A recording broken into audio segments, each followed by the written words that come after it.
Hi, everybody. Okay, so let's just sink into our seat a little bit.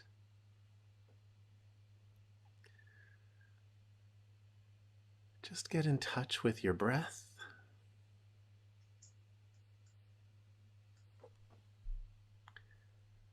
I'm just going to put us all on mute so that if we need to make some noise, we don't make any noise.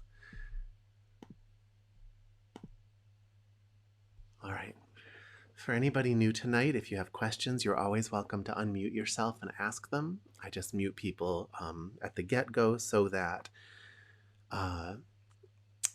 just so that we don't get interrupted unintentionally. So let's just take a moment to let the dust settle. Just sort of let your eyes soften a little bit, just so that they kind of take in the entire room around you at once.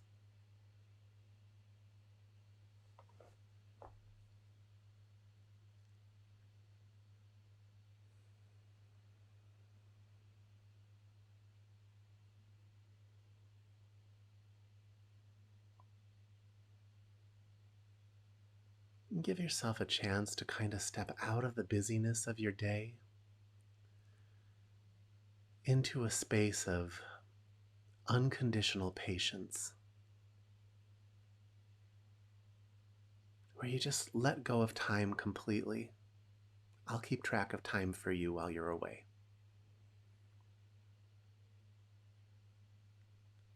You're just going to let yourself slow way down.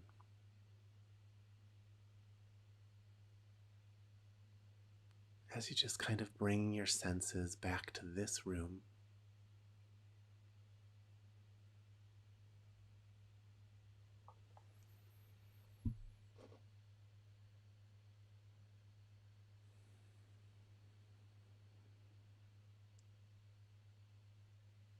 In this place, you can finally take a deep breath, because there's infinite time. Nothing to do, nothing to figure out, just expansive patience.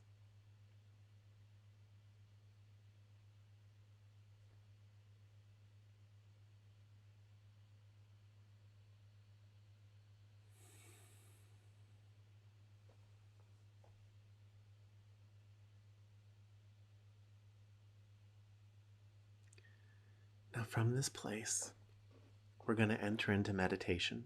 And so, for anybody new in the room, here's how we do that.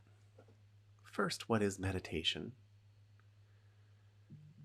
Meditation is what happens whenever you sustain a conscious choice. So, all day, you've got your mind chattering away at you, and all of your fears and desires, likes, dislikes, attitudes and opinions are directing your mind. And because whatever you look at is what you become, your sense of self is just completely imprisoned by this system of likes, dislikes, attitudes, opinions, all the things you hate about your day, really. All of your gripes, and then maybe the few things that you actually claim to enjoy. Meditation takes that process off of automatic pilot and puts it right back at the center of you. So it almost doesn't matter what you focus on. It's actually the sustained choice and the willingness to let go of the automatic pilot directing of your mind that yields meditation. Now, I didn't say it is meditation. I said it yields meditation, because meditation is not a practice or a technique. Meditation is the result of you waking up. There are many levels of awakening, but even tonight, you can wake up. What does that look like? What are you waking up from? You're waking up from the dream of your life, that never-ending string of mental phenomena directing your attention. So, how do we do that in this class? We use the breath, like everybody else, right? It's as good as anything else. It's also something you do 24 hours a day, so it's something that makes it easier for you to transition meditation into your actual life. So you're going to become tonight a watcher of the breath. You're going to be right there with that inhale, right there with that exhale, feeling every facet of it, every piece of it. What's it doing to your skin? What's it doing to your blood? What's it doing to your mind? You can feel all of it if you really pay close attention. You're going to watch it so closely that you even become aware of this gap of nothing space in between the breaths. This little gap of nothingness that is actually a doorway into the meditative state if you can really just give your attention to it. Now, while we do this, we keep our attention high in the body, forehead and crown, okay? And that stimulates glands that actually help relax the body and makes the whole process a little easier. You live with your eyes open, so you're going to learn to meditate with your eyes open. So just let them fall to a spot on the floor in front of you or the desk, just to kind of get them out of the way. All right? So do that now. And from there, we're just going to begin to breathe. But before we start, I just want to make sure there aren't any questions. If anyone has a question, you're welcome to unmute yourself and ask it, or you can put it in the chat.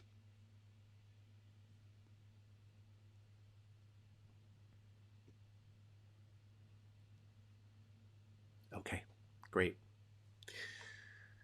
So eyes open, attention high in the body at the forehead and crown, and just begin to breathe.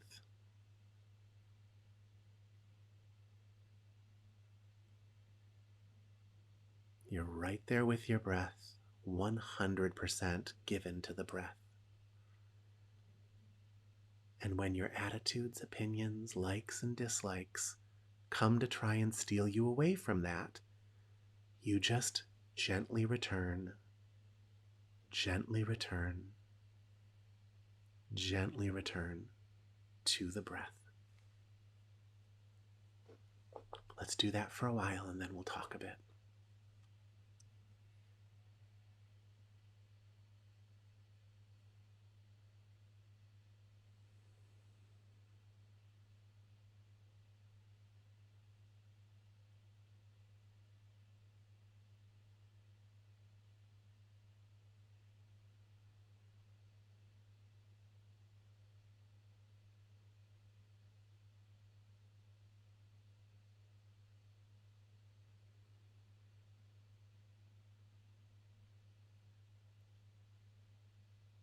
Nothing to achieve, nothing to understand, nothing to learn. Just breathe in, breathe out, and nothing else.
To really catch the present moment of the breath,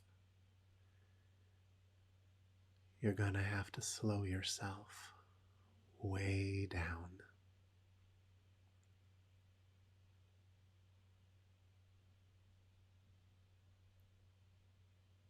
Timelessness, patience.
Renew your focus on the breath.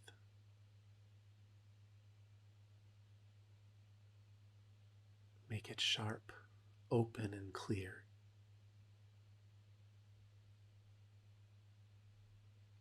Let the wakefulness come forward,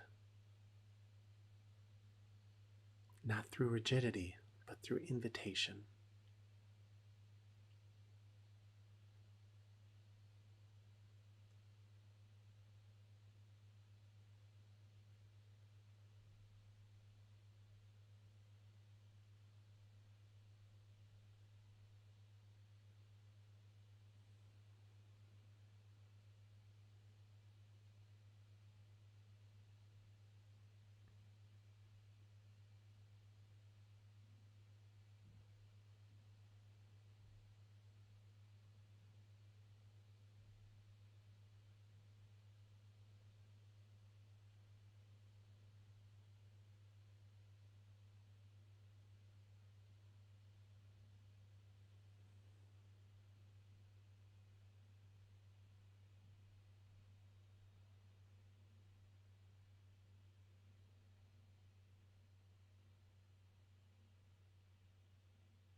Watch the breath.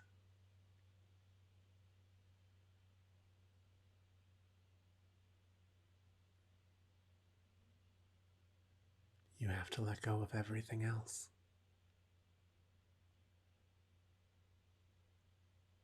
Otherwise, meditation doesn't come.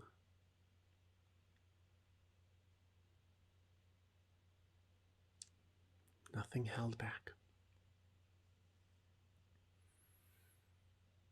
99.9% isn't enough.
Who are you without all your stories?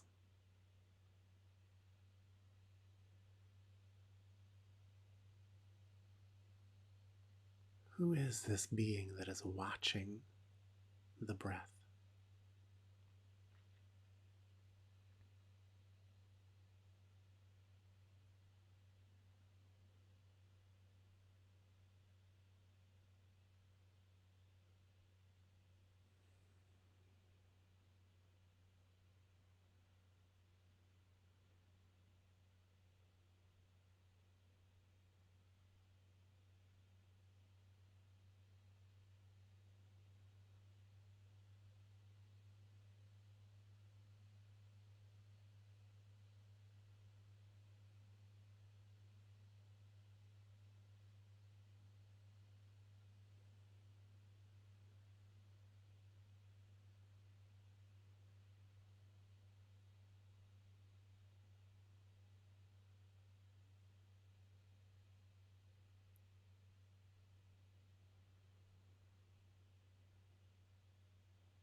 Okay, let's talk just a little bit. You're doing well.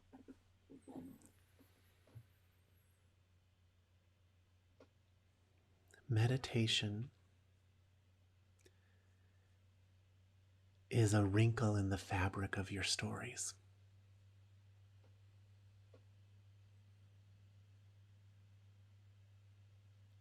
You've got this complex web of stories of things that you think you are, that you hold in place all day long by this constant jabbering mind. And all it takes to see through it, all it takes to see through decades of built up layers, is to choose a place of attention and be with what's left. You flood your mind with the breath, or anything really. One thing that when the stories come in to take you away, you just don't follow them.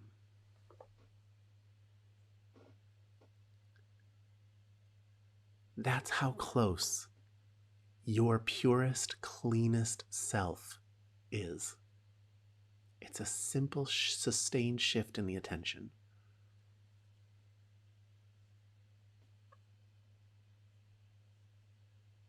And all you have to do is stay there. First, you stay there through a little bit of effort. We call that concentration. But the more time you spend concentrating, a gentle concentration, then the things that are pulling you away, just you get a little bit of a buffer from them. And when that happens, that willpower kind of shifts to a willingness. Will you hold your attention there? Yes, I will. I'm willing. Which is very different than willpower and a lot more sustainable. I honestly think that should be the true meaning of willpower.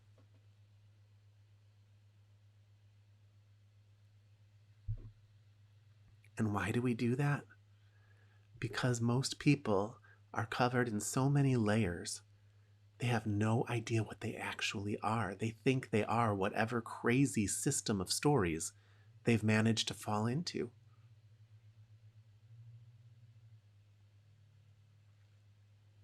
You know, you've got all these stories about yourself, all these stories about the limitations of life, all these stories about everyone around you, and you misunderstand almost everybody.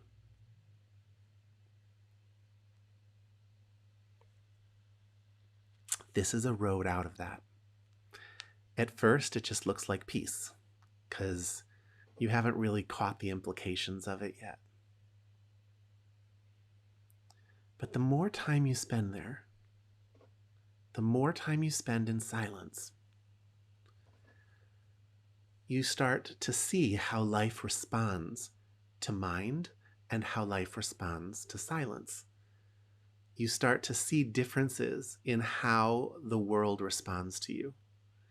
And you start to notice that at your core, you have a lot of control over your world just through whatever stories you're sporting that day.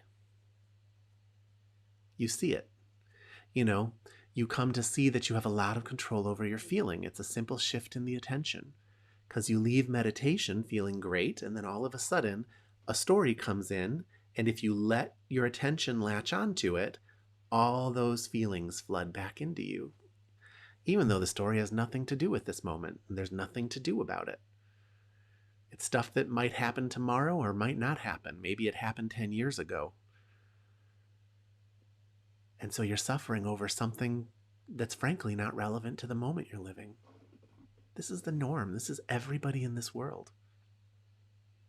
Meditation is the doorway to awakening out of that dream/nightmare, depending on the week.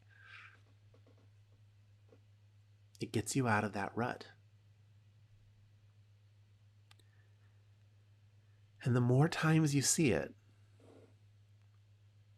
the more real reality becomes to you.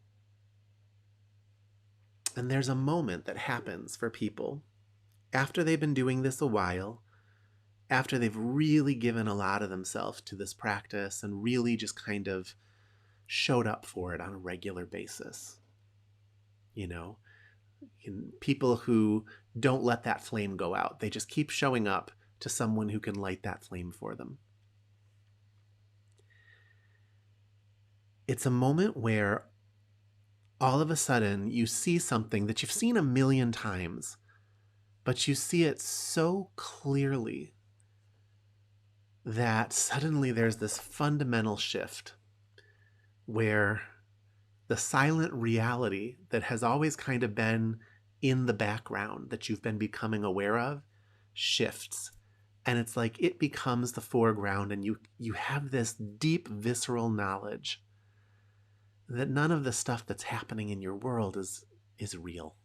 You know, that it's all just a product of everybody's placement of attention. Doesn't mean that life becomes super easy, but it's a fundamental shift. When it first happens, you know, sometimes it's a big deal. Sometimes there's lots of fireworks and It's you're aware that something very substantial has happened, but you also go back to your life, right? No one else would notice a difference in you. If you tried to explain it to someone, they would think they understood it the way you think you understand it right now. But that's very different than knowing it.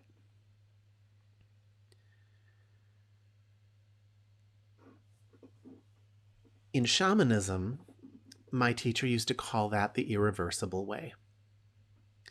And the reason that it was called the irreversible way was because it shifted a quality in you where you suddenly kind of no longer regressed backwards. And I thought I understood that for a long time in those early years. In fact, we all thought what that meant was that you were like this perfected being. And then you start to notice all these imperfections in people, and you realize that it couldn't possibly mean that, or if it does, everyone's, you know, pretending. The Buddhists would describe it in terms of diamond. They talk about Vajrayana, Vajrasattva. Vajra in Sanskrit is diamond. And I almost think it's a more apt metaphor. It's like there is suddenly this diamond quality. And again, it's not that you're perfect,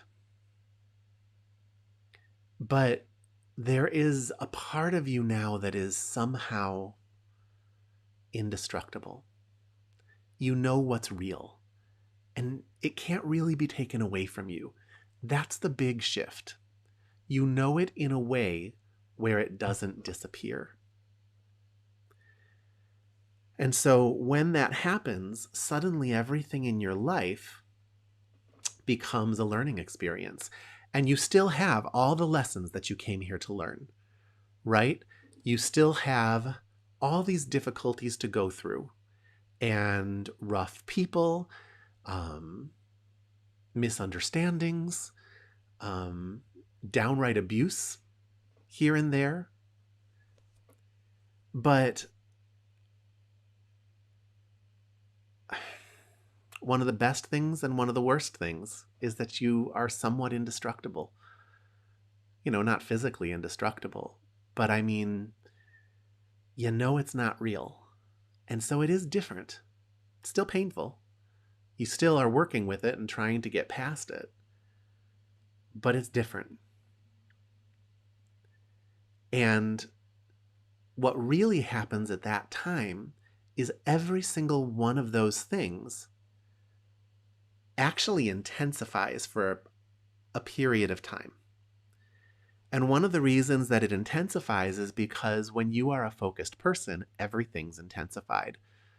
All of the things that you kind of came here to learn become lit up and intensified just because you've got this kind of higher vibration.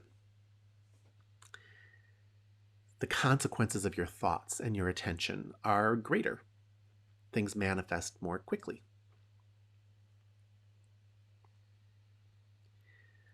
But because of that, all of those lessons get learned.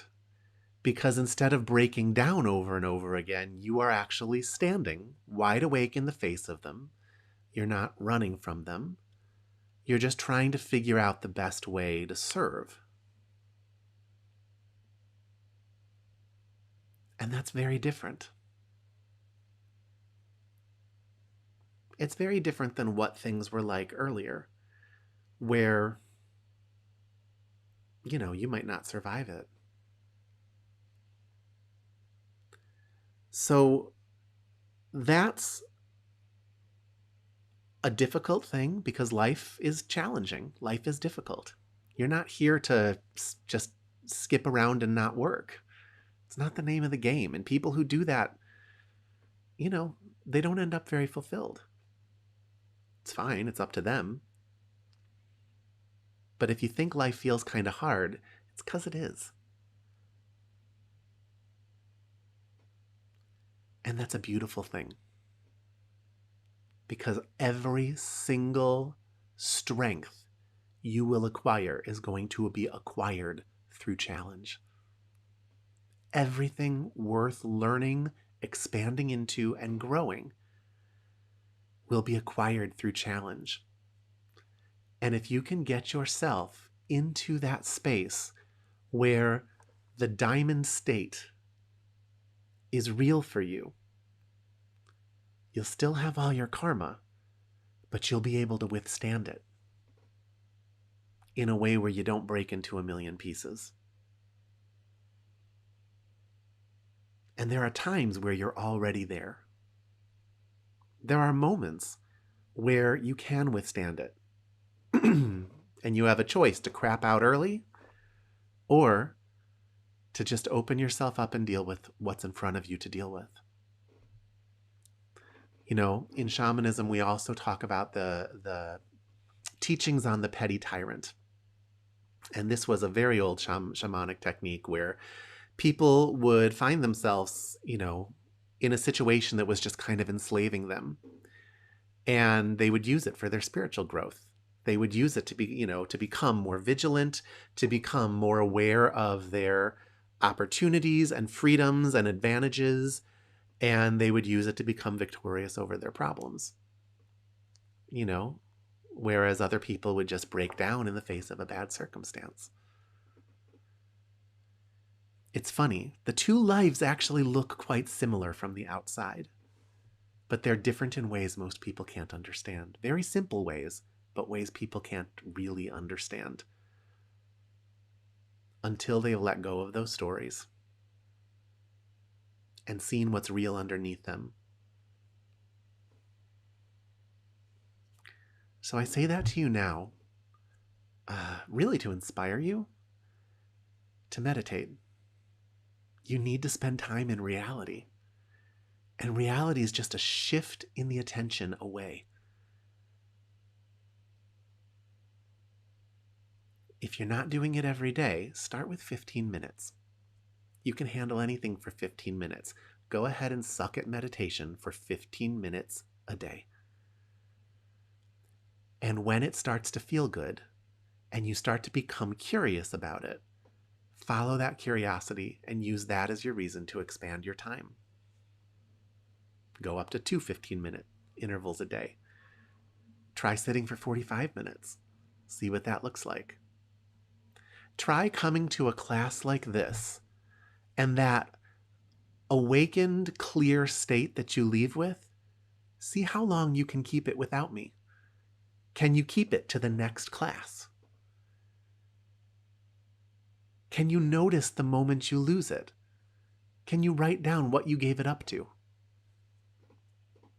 Can you start to actually stalk yourself a little bit and become aware of how you're operating so that you can get closer and closer to something real?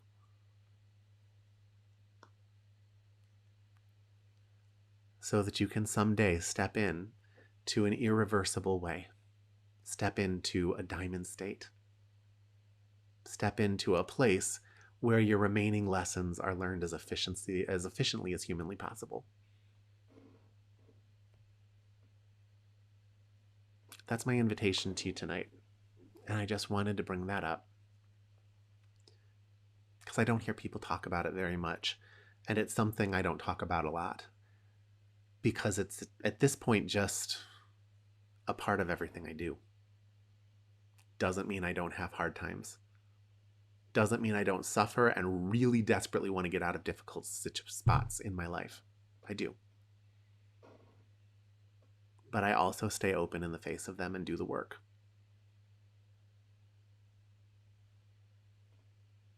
Something to think about. That's why we're doing what we're doing. So I'm going to ask if there are any questions on that. And then if there aren't, I want us to go back into meditation for the rest of the session. Anything you guys want to talk about around any of that? You can either unmute yourself or you can put it in the chat if you're shy.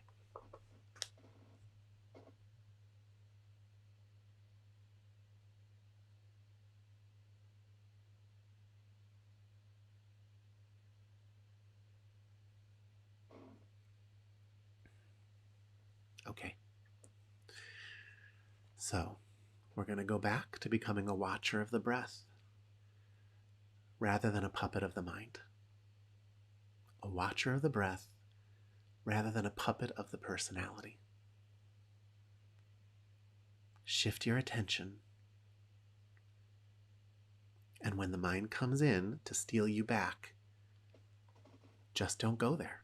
Just return to the breath. Let's see how long you can do that tonight.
Nothing to think about.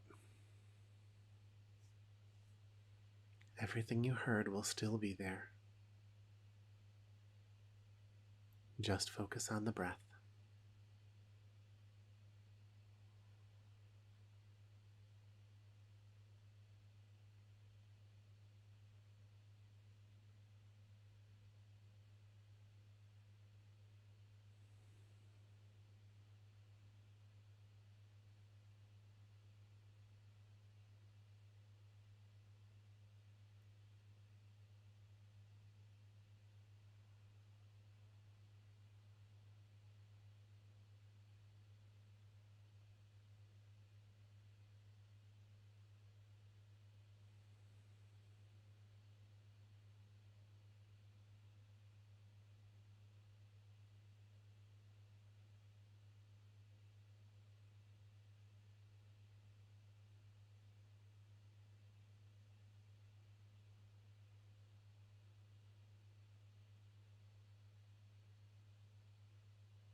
What is this consciousness that is watching the breath?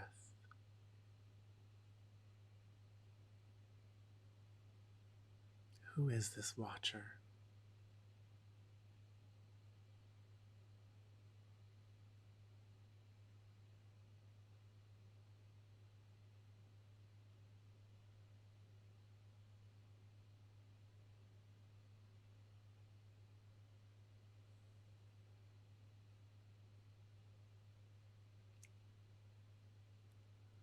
What is this consciousness that is left when you've stopped everything else?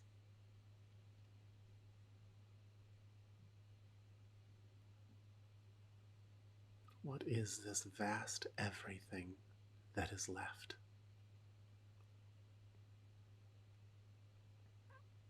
That you always thought was nothing?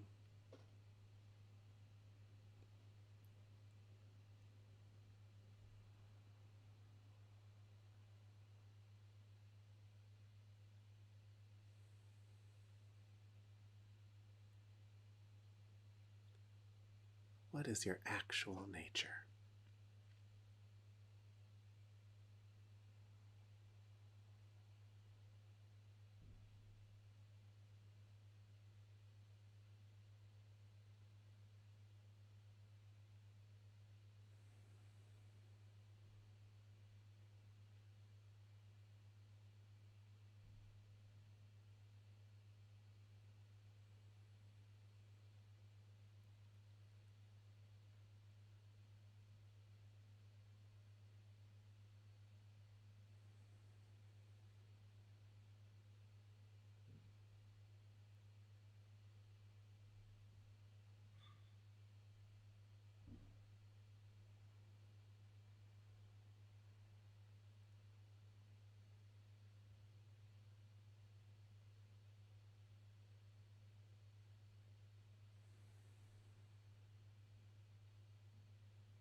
We're going to go about 5 more minutes. How eternal can you make those minutes?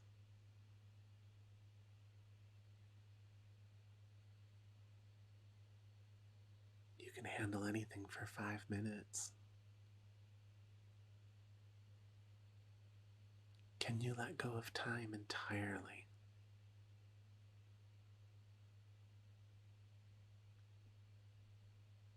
And just be the watcher of the breath.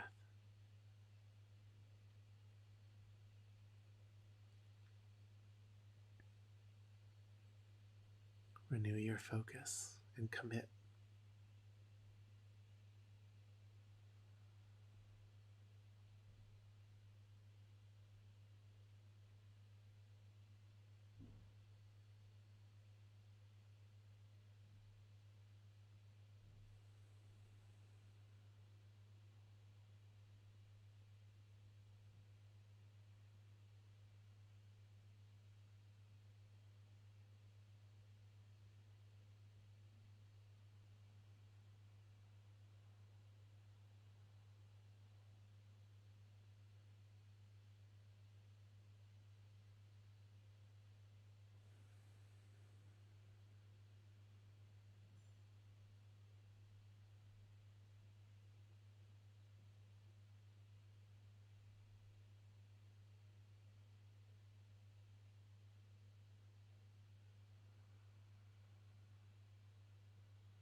Okay.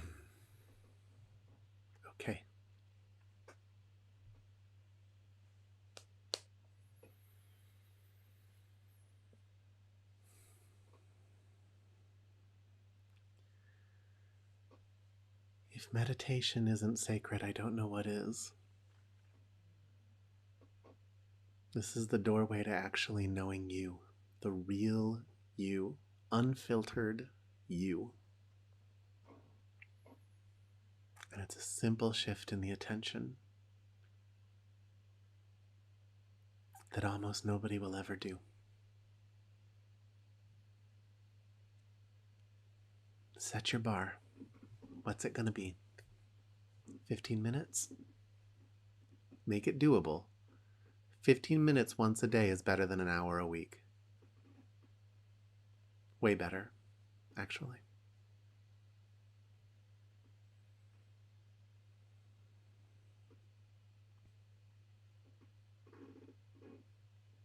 Are there any questions or anything before we close up tonight? Anything at all? You can unmute yourself or you can put something in the chat.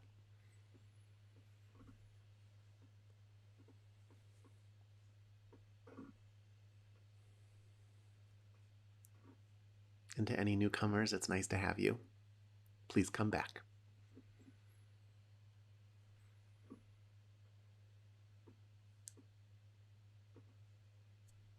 You too, Marcy. Okay, everybody. Thank you. I'm going to let you get back to your night, and I will be back here again next Thursday. Thank you. Have a great night. A pleasure as always.